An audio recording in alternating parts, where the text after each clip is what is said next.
সম্মানিত দর্শক, আপনি কি বোরো মৌসুমের এমন একটি ধান খুঁজতেছেন যেটা কম সময়ে পাকে, রোগবালাই কম আর প্রতি বিঘায় দেয় সর্বোচ্চ ফলন?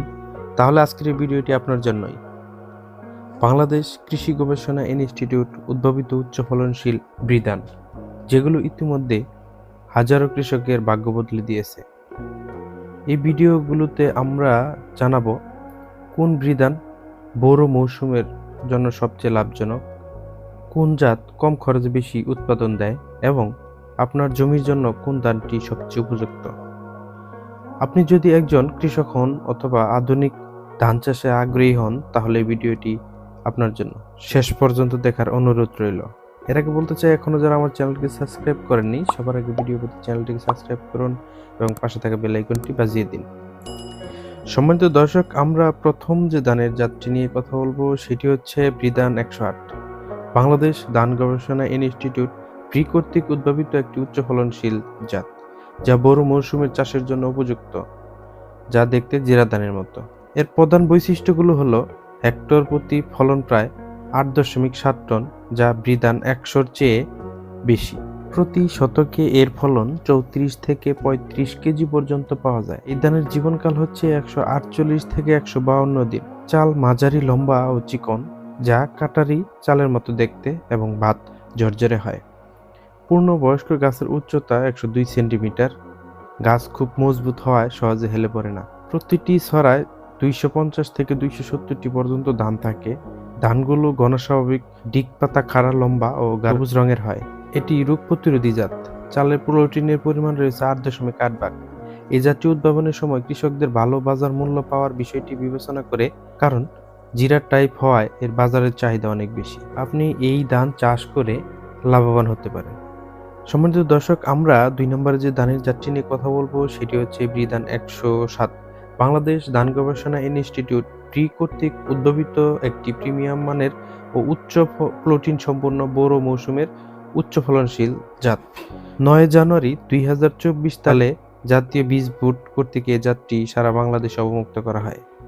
বৃধান 107 এর বৈশিষ্ট্যগুলোর হচ্ছে, এটি একটি উপসি উচ্চ ফলনশীল জাত।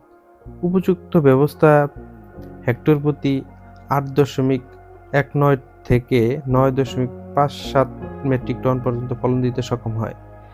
এর চালের প্রোটিনের পরিমাণ তুলনামূলকভাবে বেশি। চাল অতি লম্বা, চিকন, অ্যামাইনোজের পরিমাণ 29.1 হওয়ায় ভাত ঝরঝরে হয়।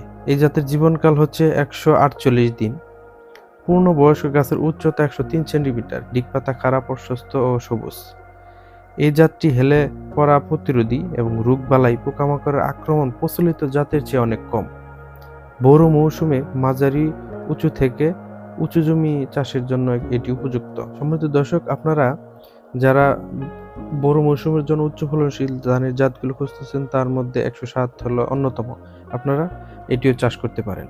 সম্মানিত দর্শক, আমরা 3 নম্বরে যে ধানের জাতটি নিয়ে কথা বলবো সেটি হচ্ছে বৃধান 96।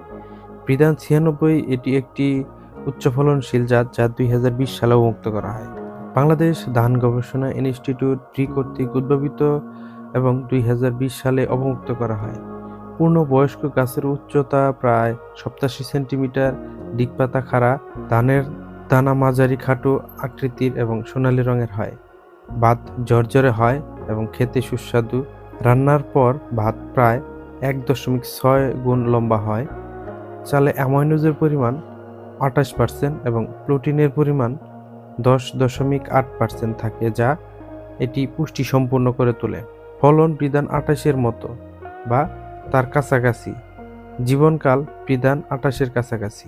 এর উন্নত গুণগত মান এবং ফলনের কারণে এটি কৃষক পর্যায়ে বেশ সমাদৃত। বোরো মৌসুমে চাষের জন্য উপযোগী। সম্মানিত দর্শক, আমি 3টি ধানের জাত নিয়ে কথা বললাম। সবগুলোই খুব উচ্চ ফলনশীল এবং উন্নত মানের ধানের জাত। অল্প খরচে বেশি লাভবান হওয়া সম্ভব। তাই আপনারা এখান থেকে যে কোনো একটি ধানের জাত চাষ করলে আপনারা লাভবান হতে পারবেন। সম্মানিত দর্শক, আজকের মতো এখানে বিদায় নিচ্ছি। দেখা হবে অন্য কোনো আরেকটি ভিডিওতে। আশা করি সবাই ভালো থাকবেন। আল্লাহ হাফেজ।